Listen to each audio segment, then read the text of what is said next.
Alô, galera do canal de Filosofia do Professor Benê França. Nós hoje veremos a segunda parte do vídeo sobre a norma 10.520, atualizada em 2023. Assunto: citações em documentos. Importante norma da Associação Brasileira de Normas Técnicas. Muitas vezes as pessoas encontram em artigos científicos, em alguns casos de livros, em notas de rodapé, algumas expressões em latim, como por exemplo as que podemos observar. Por exemplo, idem ou id, ibidem ou ibide, opus citatum, opere citato, opsite, passim, lococitato, loxite, confere, sequência, et sequi, apud, e muitas vezes não consegue saber o que de fato cada uma dessas informações efetivamente significam. No caso da expressão idem, ela se aplica em notas de rodapé quando, após uma nota de chamada em que a pessoa inseriu dados como autoria, com os dados nominais, nome em ordem natural, prenome, entrenome e sobrenome, ponto, em seguida o título da obra, e em seguida a paginação.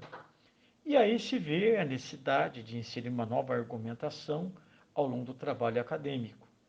E, eventualmente, fazendo uso de uma nova citação, e esta citação sendo extraída de uma obra de um mesmo autor já citado no número de chamada anterior, ao invés de colocar o nome na ordem natural deste autor, bastaria inserir a palavra idem, que significa mesmo autor, mesma autoria já dada anteriormente.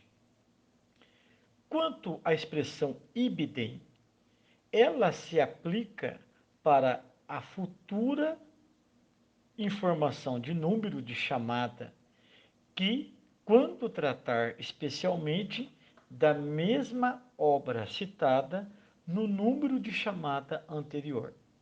Nesse sentido, se for o mesmo autor já usado no número de chamada anterior, eu insiro idem.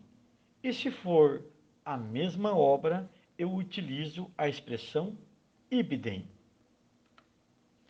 A respeito do termo opus citatum, é extremamente específica, pois, no exemplo que eu estou apresentando, do número de chamadas 13, 14, 15, 16, eu estou utilizando dois autores distintos, Antônio Joaquim Severino e Rubem Alves. Dessas 4 citações e notas de rodapé, podemos observar que 2 delas tratam de um mesmo autor, por isso o uso do idem no número de chamada 15. Agora, como eu estou utilizando neste trabalho acadêmico apenas a obra Metodologia do Trabalho Científico do autor Antônio Joaquim Severino, conforme apresenta no número de chamada 13, se eventualmente em alguma outra parte do trabalho eu for utilizar essa obra única do trabalho acadêmico deste autor, Antônio Joaquim Severino, quando for me referir a essa obra, não haveria necessidade de novamente inserir o título. Bastaria apenas adicionar a expressão em latim opsit, abreviatura de opus citatum, opere citatum, ou seja, obra já citada. No exemplo que estamos utilizando neste slide, do número de chamada 17, a expressão passing, ela, no caso, indica algo recorrentemente utilizado pelo autor do trabalho acadêmico e que, eventualmente, não queira identificar em qual página do trabalho se encontra aquela citação direta. Aí eu posso utilizar a expressão passe. apenas uma observação que, especialmente, a adoção do termo passe se aplicaria para obras mais específicas, preferencialmente tese de doutorado, de livre docência. A respeito do uso da expressão loco citato, loco cite, nós observamos nos números de chamadas 18, 19 e 20 a ocorrência do uso de dois autores. E aqui estamos citando apenas o sobrenome dos autores com letras maiúsculas.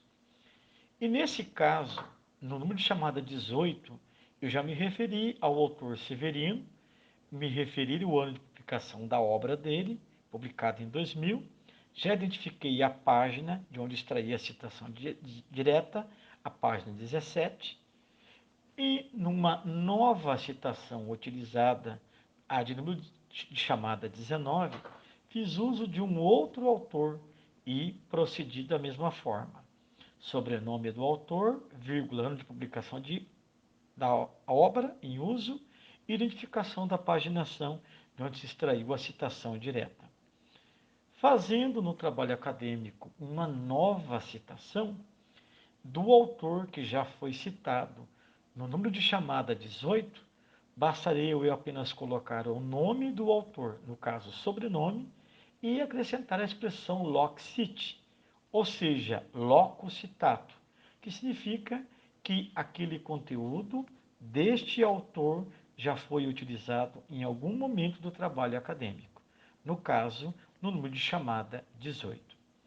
Muito atenção, assim como no caso da expressão opus citato, assim também no caso do loc cite, só poderemos utilizar essas duas expressões quando utilizarmos uma única obra de um autor, no caso, Antônio Joaquim Severino.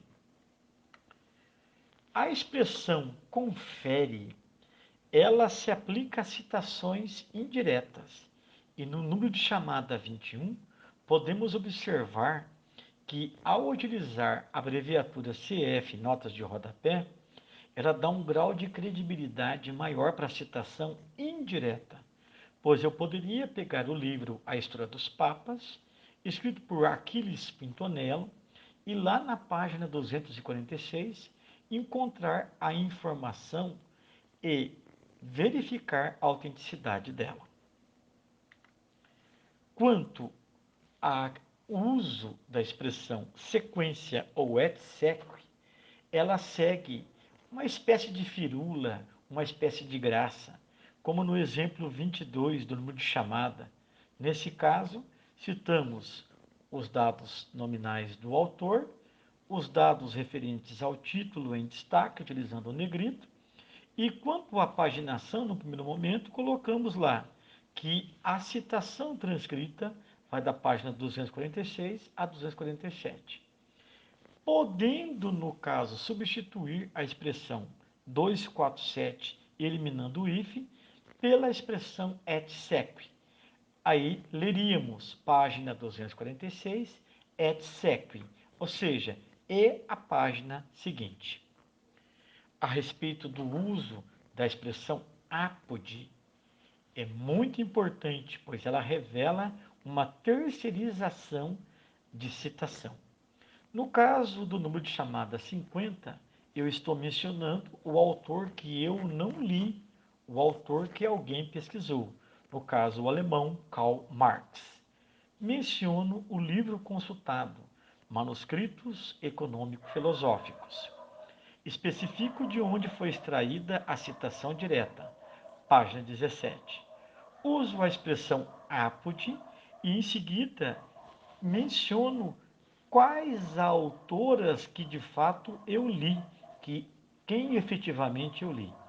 Maria Lúcia de Arruda Aranha, ponto e vírgula porque é uma segunda autora, Maria Helena Pires Martins, destacando no caso os sobrenomes das duas.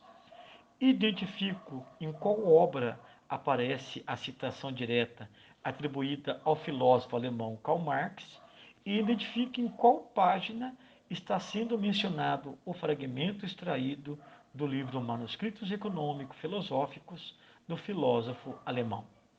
A outra possibilidade de informar em notas de rodapé é igual ao outro caso, em que eu cito apenas o sobrenome do autor, o ano de publicação, a expressão apode, os dados de sobrenome das autorias, a identificação do ano de publicação e, por último, a identificação de em qual página aparecerá o conteúdo original do autor que eu não li e que foi consultado pelas duas autoras do livro publicado em 2016.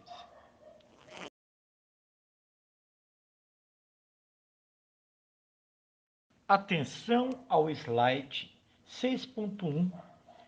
Nós estamos iniciando as informações fazendo a apresentação da lista de referências. Observemos que, no segundo caso, ao uso do tracejado contínuo, a fim de dizer que esses dados nominais pertencem ao autor já mencionado nas referências anteriores. Ou seja, o tracejamento contínuo identifica que é uma mesma obra do autor José Antônio Trasferetti citado anteriormente. Olhando atentamente para as duas obras, observamos que, coincidentemente, elas foram publicadas no mesmo ano, 1998. Portanto, eu vou utilizar um terceiro critério para estabelecer qual será a ordem de inserção dessas referências desses dois livros na lista de referências. Quando tivermos a expressão o, a expressão um ou letras do mesmo tipo, conhecidas como adjuntos adnominais, é como se lêssemos estrangeiro, vírgula, o. Portanto, olharíamos os dois títulos e veríamos algo muito estranho. A letra E de estrangeiro igual a E de estranho, o S de estrangeiro igual ao S de estranho. A letra T são iguais, a letra R iguais, a letra A iguais, a letra N iguais e a letra G de estrangeiro é anterior na língua portuguesa à letra H do título Estranho de Mim. Por essa razão, a obra O Estrangeiro seria alocada em primeira ordem hierárquica e a obra Estranho de Mim na segunda obra, na segunda, na segunda parte da lista de referências. Olha como que ficariam as citações. Aqui eu estou fazendo o recuo, já que essa citação direta possui exatamente 5 linhas. Observe os parênteses, o sobrenome do autor, o ano da obra, e para diferenciar, a fim de sabermos qual é a obra em uso, a letra A identificaria na lista de referências a primeira obra deste autor citada hierarquicamente, o que seria, no caso, a obra O Estrangeiro. Na segunda citação, nós fizemos o uso tradicional das aspas duplas iniciais e as aspas duplas finais. Colocamos a expressão entre parênteses referindo-se à autoria. Olhe o ano de publicação. Após o ano 1998, acrescentemos a letra B, a fim de relembrarmos que esta é a segunda obra do autor Trasferetti na ordem das referências, da lista de referências. Observemos o caso 6.2. Aqui, os dois autores possuem o mesmo sobrenome, mas temos um diferencial. No caso, os prenomes são diferentes. A letra A de Adriana, referindo-se à autora Adriana Soares, e a letra A de Ângelo dos Santos, referindo ao segundo autor, Ângelo dos Santos Soares. Nós ficaremos grafados, nós grafaríamos, portanto, essa citação da seguinte forma. Observe que essa citação ela possui 5 linhas, por conseguinte, o recuo de 4 centímetros da margem esquerda. Parênteses, identificando o sobrenome do autor, vírgula, o nome da autora Adriana, a fim de diferenciar do outro autor Ângelo, o ano da obra e identificação da página. E assim também faríamos com o segundo autor, que coincidentemente tem o mesmo sobrenome, que coincidentemente publicou a obra no mesmo ano da obra publicada pela Adriana Soares. E aí, no caso, após o Soares, eu iria inserir o prenome Ângelo. Uma outra possibilidade, nesse caso específico, seríamos adotar o sobrenome duplo. Soares somente para Adriana e Santos Soares para o autor Ângelo. Mas isso implicaria em alterar também os dados na lista de referências. Em quais situações o uso do sobrenome duplo se torna obrigatório? É quando, por exemplo, tem identificador de grau de parentesco, como filho, júnior, neto, primo, sobrinho. Nesse caso, conforme vocês podem ver no item 6.21, o grau de parentesco obrigatoriamente deve acompanhar o sobrenome, a fim de identificarmos quem seria o autor daquela obra. O mesmo ocorreria, esses dados devem ser repetidos categoricamente na lista de referências, a fim de identificarmos quem são esses autores. Mesmo porque, quando alguém diz em um texto, segundo sobrinho, a primeira pergunta que surge é: sobrinho de quem? Olhemos esse exemplo 6.3, observamos que o uso do tracejado contínuo identifica que as duas obras foram escritas pelo mesmo autor e a ordem na listagem das referências levou em consideração, no caso específico, o ano de publicação. As obras publicadas mais remotamente têm precedência, têm prioridade às obras publicadas mais recentemente.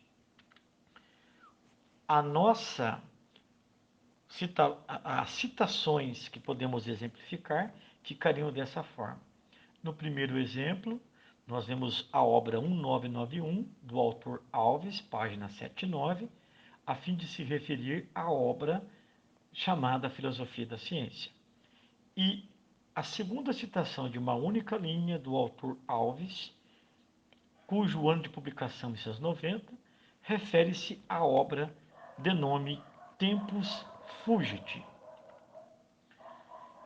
É importante lembrarmos que, na nova versão da norma 10.520, as chamadas indiretas elas passam a ter a necessidade de ser cuidadosamente documentadas. No exemplo 1, eu extraí exatamente da norma da ABNT, da página 9. Ali, portanto, sem aspas, eu estou utilizando aspas, porque eu estou transcrevendo literalmente o exemplo 1 dado pela ABNT na página 9. A citação indireta seria: ela polariza e encaminha, sobre a forma de demanda coletiva, as necessidades de todos. Neste caso, para validar essa citação, estamos utilizando três autores. Autor 1, Fonseca, que publicou uma obra em 1997. Autor 2, Paiva, que publicou coincidentemente uma outra obra no mesmo ano. E o terceiro autor, o Silva, que coincidentemente publicou uma outra obra no mesmo ano. Portanto, essa citação estaria amparada em três autores distintos que publicaram coincidentemente em 1997, cada um a sua obra específica. No exemplo 2, também retirado da mesma página 9 da norma da ABNT 10.520, nós observamos que a citação indireta inicia-se com: diversos autores salientam a importância do acontecimento desencadeador no início de um processo de aprendizagem.